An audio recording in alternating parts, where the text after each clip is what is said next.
Hi, welcome to this episode of Low Carb in the Leaves with me, Dr. Mary Varson. Yesterday I discussed alternative sweeteners and their potential pitfalls and how they can have a place in a low carb lifestyle, but it is best not to make that place centre stage of your low carb lifestyle. And following on from this theme relating to parties, I'm going to talk about alcohol. I threw a children's birthday party on the weekend. There was absolutely no alcohol involved, but alcohol is frequently involved with parties. So what about alcohol? Can alcohol fit into a low-carb lifestyle? Yes, indeed, it can, and it definitely can. Alcohol has been part of the human diet probably for millennia.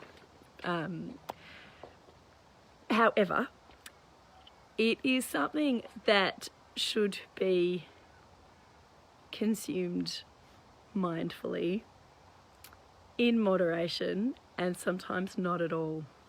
We humans have certainly evolved to like alcohol, just as we have evolved to like sugar and sweet things.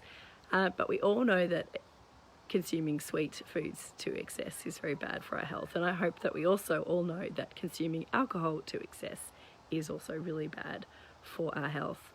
I mean, what is excess? I think it's quite an individual thing. Some people shouldn't drink alcohol at all. Some people can fit in moderate consumption into their lives without too much issues. The current definition is, for men, excessive alcohol consumption is more than 15 standard drinks in a week or 5 standard drinks at once. And remember, standard drink is not a drink.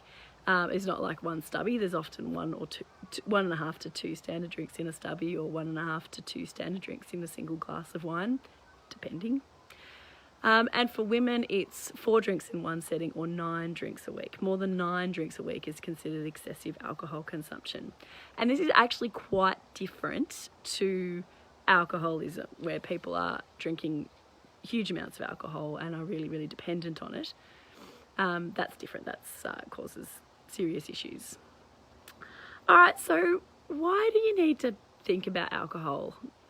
Well, first of all, alcohol, even like in this sort of moderate amount, 9 drinks a week for women, 15 drinks for men, certainly any more than that, and you are getting into some pretty significant problems, especially if weight loss is your goal. So alcohol gives us the munchies. Have you ever heard of that? Or the drunkies, drunchies as some people call it. People's desire to stick to a low-carb real food diet can often go out the window when they're a little intoxicated, and this is because of the biochemistry, not just because of the effects of the intoxication on their brain. Alcohol decreases leptin and glucagon like peptide 1 or GLP-1 enzymes, which both work together and separately to reduce our appetite. So alcohol actually stimulates our appetite. It is a source of calories without any nutrients. It's a source of energy without any nutrients. And if you use Lucy's wonderful woodshed analogy, that our aim is to empty out our woodshed of fat. Our bodies can rely on 2 fuel sources. We've got our metabolic fire. If you imagine your metabolic fire now, big fire in the middle of the room.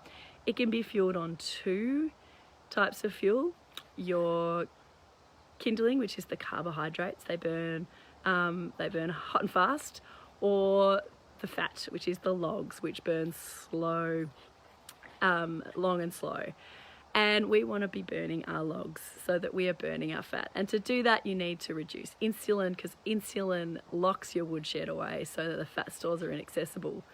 Where alcohol actually, I'll discuss later, alcohol actually does impact insulin a little bit. I'll talk about that in a minute. But actually what it really is just a fuel source without any nutrients. So if you imagine your woodshed's nice and unlocked because you're eating low carb and you're keeping your insulin low, and you walk out to your woodshed to grab a few logs to put on your fire, well, alcohol will just be 2 logs out the front of your woodshed that you'll stumble over, and your body will just put those on the fire and will burn the alcohol for fuel and won't bother burning your own fat stores. So it can slow fat loss in that way as well. Also, alcohol increases insulin resistance. At the level of the hypothalamus in our brain, it affects insulin resistance. I'm being attacked by my puppy. Stop it. Such a bad dog. And she knows that I can't. Oh God, stop it. She knows I can't tell her off. It's while I'm doing this live. Bless her soul. Okay, back to alcohol. So, increases insulin resistance at the level of the brain, which is actually going to impair our fat loss and our weight loss long term, or at least short term. Alcohol decreases our immune function. In women, it can increase our androgen levels, our male sex hormones, which is a particularly big problem if you've got polycystic ovarian syndrome. Alcohol can make PCOS worse. It can also decrease androgens in men, which contributes to weight gain and low libido. So it does have problems. And this is particularly important for people on a low-carb diet. Alcohol is a natural diuretic, and so you lose a lot of fluid when you drink alcohol, but you also lose nutrients as well. And you can lose B12, zinc, and magnesium. Even in small amounts, you can lose magnesium. And, sorry, puppy. And that can really contribute to cramps. So people, particularly when they first transition to a low-carb diet, can get issues with cramps as their body adjusts to a lower fluid content, which is not a bad thing, but alcohol can make it a lot worse. So if you're someone who gets crampy at night, really do reconsider your alcohol consumption. And then finally, something that I think concerns me the most about alcohol, because this happens even in very small amounts, is that it really disrupts our sleep, particularly if we drink alcohol at night. Like an alcohol-affected sleep is really more, it's not a deep restorative sleep, it's more like an anesthetic state than it is a real sleep, and it impairs our ability to do the REM, the rapid eye movement sleep, which is one of the deeper cycles in our sleep cycle, which is really important for our brain health, for our health in general. So it kind of dissolves our ability to sleep properly, and sleep deprivation has significant impacts across our entire wellness, our entire sort of physiology, including increasing cortisol, which can increase blood sugar, which can increase insulin, which can increase fat gain, including stimulating our hunger hormones, ghrelin, which can make us hungry and want to eat more and impair weight gain. So if weight loss is your goal, alcohol really is not necessarily your friend.